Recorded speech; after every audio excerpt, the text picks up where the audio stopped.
রাজ্যের অন্নপূর্ণা যোজনার সুবিধা থেকে বঞ্চনার অভিযোগে এবার আন্দোলনে নামলেন মুর্শিদাবাদের ফারাক্কার অঙ্গনওয়াড়ি কর্মীরা। মঙ্গলবার বিভিন্ন পঞ্চায়েতের কর্মীরা অন্নপূর্ণা প্রকল্পের আওতায় নিজেদের অন্তর্ভুক্ত করার দাবিতে সরব হন। তাদের অভিযোগ, সরকারি ক্ষেত্রে সম্মানী বা পারিশ্রমিক পাওয়ার দোহাই দিয়ে তাদের এই জনকল্যাণমূলক প্রকল্পের সুবিধা থেকে বঞ্চিত করা হচ্ছে।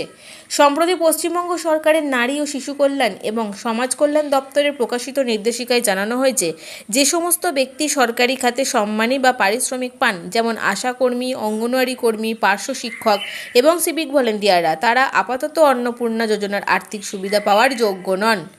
ফারাক্কা ব্লকের বিভিন্ন পঞ্চায়েত এলাকার কর্মীরা স্থানীয় ব্লক দপ্তরে বিডিওর সঙ্গে দেখা করে 5 দফা দাবি নিয়ে একটি ডেপুটেশন জমা দেন।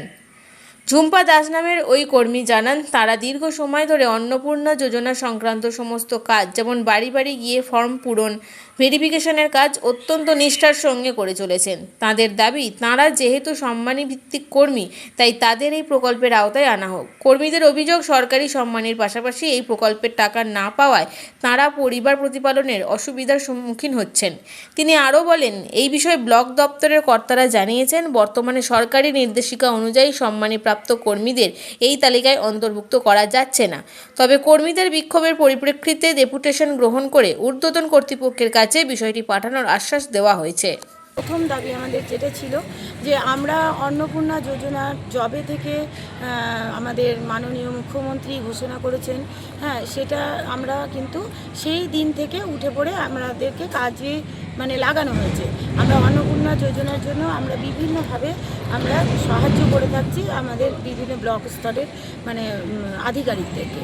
তো এই যে অন্নপূর্ণা যোজনা আমরা সকাল থেকে সন্ধ্যে পর্যন্ত কাজ করছি এবং প্রত্যেকটা বাড়িতে বাড়িতে গিয়ে যে ফর্ম ফিল আপ করে তাদের কাছ থেকে তুলে আনা, তারপরে অনলাইন ফর্ম ফিল আপ হলো, সেই অনলাইন ফর্ম ফিল আপের জন্য যে তারপরে তাদের কাছ থেকে আইডি নম্বর তুলে আনা এবং তাদের ভেরিফিকেশন করা, যে আমরা যদিও বা পোর্টালটা পাইনি, কিন্তু পোর্টালের লগ ইন কিছু পাইনি, কিন্তু আমাদেরকে কাগজে কলমে একটা খসড়া টাইপের করতে দেওয়া হয়েছিল যে কে যোগ্য অযোগ্য একটা ওনারা একটা গাইডলাইন বলে দিয়েছিলেন যে যেগুলো দেখে আমরা বলতে পারবো যে এনি যোগ্য বা অযোগ্য।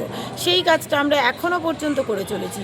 কিন্তু আমরা বর্তমানে শুনছি যে সরকারের নতুন নির্দেশিকা অনুযায়ী যে আমাদের আইসিডিএস এবং আশা দিদিদের বা অন্যান্য ভাতাধর্মী কর্মীদেরকে এখন স্থগিত রাখা হয়েছে অন্নপূর্ণা যোজনার সুবিধা থেকে।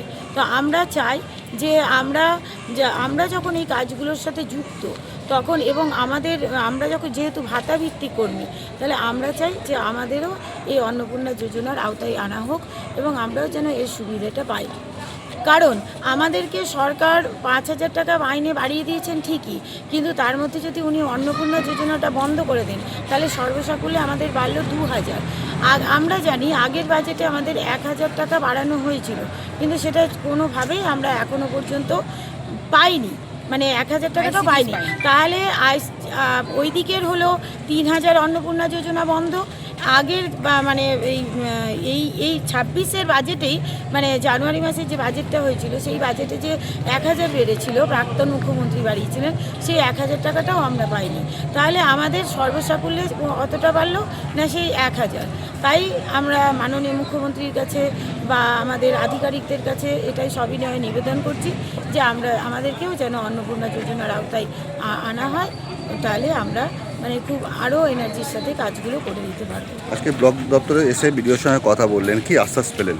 আমরা আশ্বাস পেলাম, উনি আমাদেরকে আশ্বাস দিলেন এবং উনি বুঝলেন, উনি আমাদের কাছে যেটা আমরা এই যে 5,000 টাকা বেড়েছেন উনিও শুনছেন, উনি ভাবছেন সত্যি 5,000 টাকা বেড়েছে, কিন্তু উনি যেটা বললেন, না এইভাবে তো ভাবিনি, যে সত্যিই তো আপনারা যদি অন্নপূর্ণা শুধু না বাড়তো 5,000, তাহলে আপনারা শুধু অন্নপূর্ণা পেতেন, তাহলে 9,000 আপনারা আগে অনারারিয়াম পেতেন, তার সাথে 3,000 যুক্ত হলো, তাহলে 3,000 যুক্ত হলো 12,000, আর আগের বাজেটে যে 1,000 ঘোষিত হয়েছিল সেটা পেলে হতো 13,000, তা কিন্তু তার বদলে আপনারা পাচ্ছেন 4,000, এই 14,000, কিন্তু 1,000 টাকা ওখানে আপনাদের বাড়তি হয়েছে।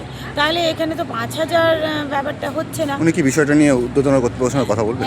হ্যাঁ, ঊর্ধ্বতন কর্তৃপক্ষের সাথে উনি কথা বলবেন এবং আমাদেরকে ঊর্ধ্বতন কর্তৃপক্ষের মানে নিকটেও চিঠি করতে বললেন আমি অবশ্যই ফরওয়ার্ড করে দেবো আপনাদের দাবি দেওয়া, আপনাদের এটা ন্যায্য দাবি বলে আমি মনে করি। কী নাম আপনার? আমার নাম ঝুম্পা দাস হালদার। কোন সেন্টার? আমার ৭৪ নম্বর সেন্টার, ইমামনগর।